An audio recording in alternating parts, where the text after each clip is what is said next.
Welcome, my fellow nightmares, to a digital graveyard where terror lurks not in shadowy forests or haunted houses, but in the cold, sterile glow of your inbox. Tonight, we delve into the darkest corners of the internet, where a simple click can unleash unimaginable horrors. We explore 3 terrifying tales of cursed emails, messages that carry with them a chilling curse, a promise of doom delivered with a single notification ping.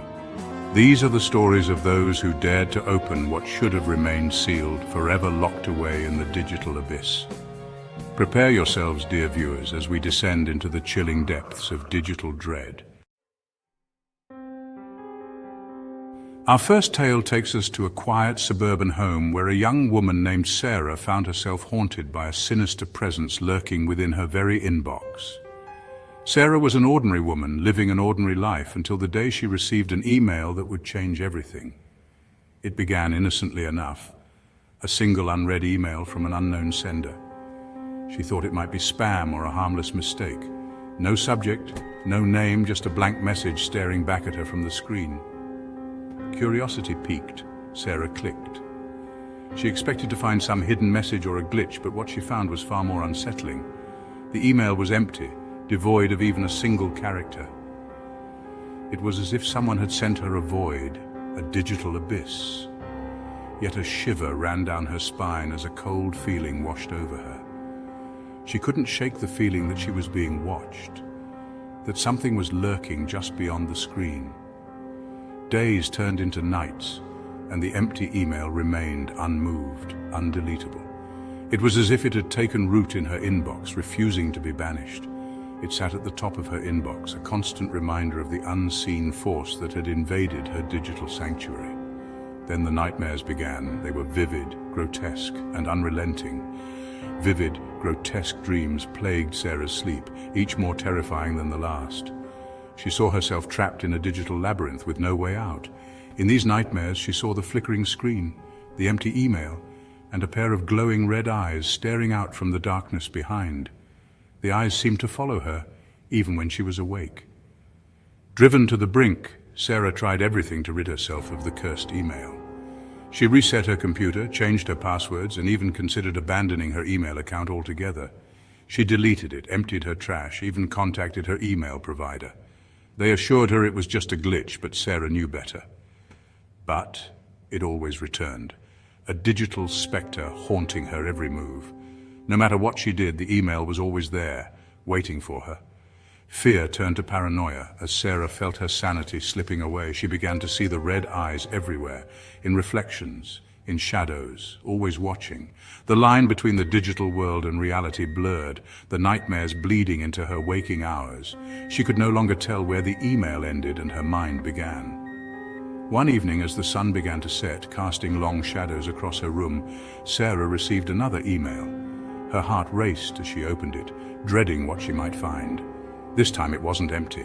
The message was clear, and it sent a chill down her spine. 2 words glowed ominously on the screen. "You're next." It was a threat, a promise, and a curse all rolled into one. A blood-curdling scream escaped Sarah's lips as the power went out, plunging her into darkness. She was alone with only the red eyes for company. The red eyes from her nightmares flickered in the darkness, drawing closer. She could feel their malevolent presence inching towards her. The next morning, Sarah was gone, vanished without a trace. Her room was in disarray, as if a struggle had taken place. The only clue left behind? Her phone open to the cursed email. The screen glowed eerily, the words, "You're next," still visible. A haunting reminder of the digital terror that had consumed her. Our next tale of digital terror revolves around a group of friends who stumbled upon a mysterious email chain, a chain that promised untold riches but demanded a terrible price. It all began innocently enough with a simple email that seemed like a harmless joke. It started as a harmless prank, a forwarded email with the subject line, "Get rich quick." The email contained a set of instructions that seemed almost too ridiculous to take seriously. The email contained a simple set of instructions, a ritual of sorts that promised to bring unimaginable wealth to those who dared to participate. The friends, curious and amused, decided to give it a try. Intrigued and skeptical, the friends decided to try it, their laughter echoing in the dimly lit room as they performed the bizarre steps outlined in the email. They never imagined that their playful experiment would lead to something sinister. The next day, one of the friends, Mark, received an email. It was a notification from his bank, informing him of a large sum of money deposited into his account. The friends were ecstatic, their disbelief quickly turning to elation. They couldn't believe their luck and began to dream about how they would spend their newfound wealth. The friends were ecstatic, their disbelief quickly turning to elation.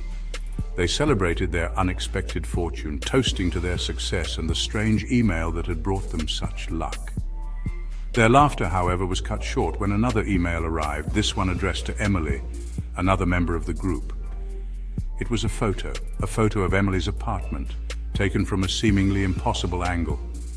A photo of Emily's apartment, taken from a seemingly impossible angle. The friends were unnerved, but they tried to brush it off as a coincidence or a prank. Fear crept into their hearts as they received another email, this time a video of them performing the ritual the night before. The realization that they were being watched sent chills down their spines. They were being watched, their every move documented by an unseen entity. The sense of dread grew as they realized the gravity of their situation. Panic set in as they tried to break free from the cursed email chain, deleting their accounts, smashing their phones. But no matter what they did, the emails kept coming. But the emails kept coming, each one a chilling reminder of the price of their greed. The messages grew more threatening, more personal, and the friends felt trapped in a nightmare. One by one, the friends began to disappear, their fates unknown.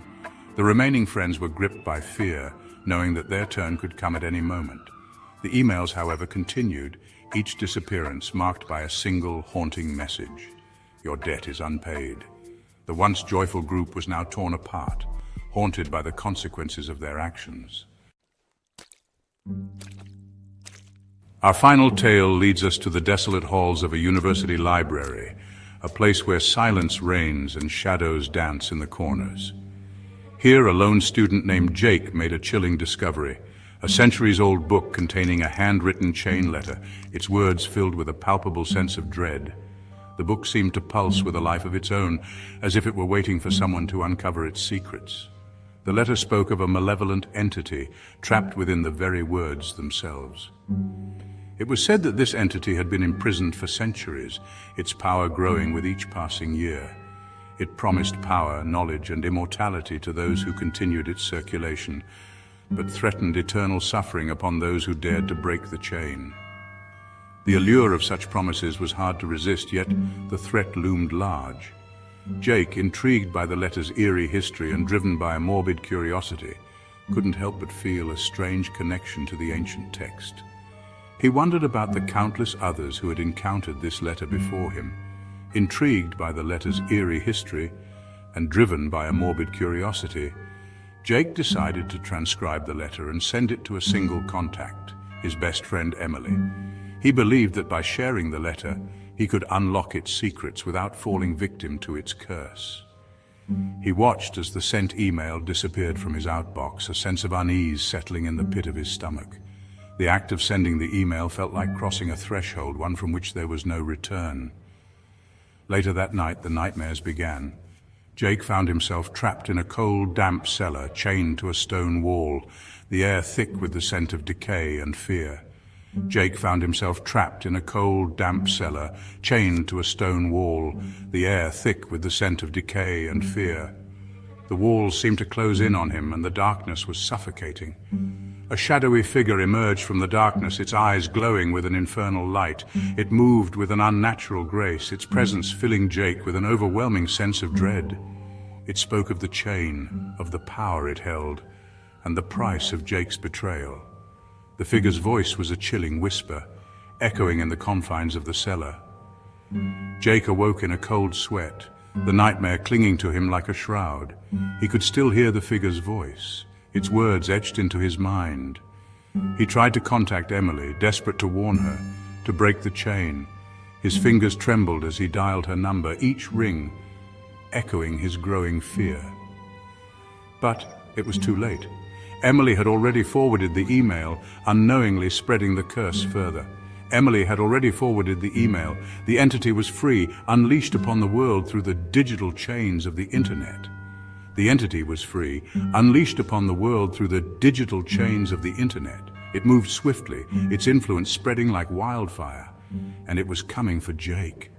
The screen flickered, the glow reflecting in Jake's terrified eyes. He knew that his time was running out. The screen flickered, the glow reflecting in Jake's terrified eyes. A new email appeared in his inbox, its presence ominous and foreboding. A new email appeared in his inbox, the subject line, "Your eternity begins now." Jake's heart pounded in his chest as he realized the full extent of the curse he had unleashed. The subject line, "Your eternity begins now." The words seemed to pulse with a sinister energy, sealing Jake's fate. And so we reach the end of our journey into the dark heart of the digital world. The stories we've explored tonight serve as chilling reminders that even in the digital age, some doors are best left unopened. Remember, some emails are best left unread. The internet, for all its wonders, can be a breeding ground for unimaginable horrors. Be careful what you click, what you open, what you invite into your digital life. Stay safe, my fellow nightmares, and don't forget to like, share, and subscribe for more terrifying tales from the digital abyss.